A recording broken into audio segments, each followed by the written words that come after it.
দেব না। আমরা একটি কথাই বলতে চাই, এই আঘাত বাঙালি জাতিসত্তার উপর আঘাত, আমাদের সংস্কৃতির উপর আঘাত। আমাদের সবকিছু শেষ করে দিয়ে বাংলাদেশকে একটি আফগানিস্তান বানানোর একটি ভয়াবহ পরিকল্পনা নিয়ে এগোচ্ছে একটি মহল। এর বিরুদ্ধে আমাদের প্রতিবাদ করলে হবে না, শুধু এখন প্রতিরোধের সময় এসেছে।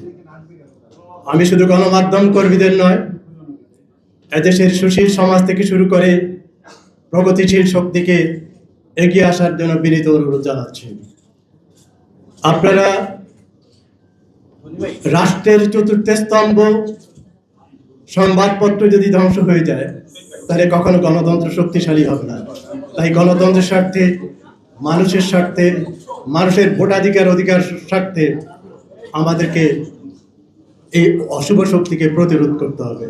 এখন বক্তব্য রাখবেন বাংলাদেশ ফেডারেল সাংবাদিক ইউনিয়নের মহাসচিব কাদের কবির চৌধুরী। সংক্ষেপে 1 মিনিট।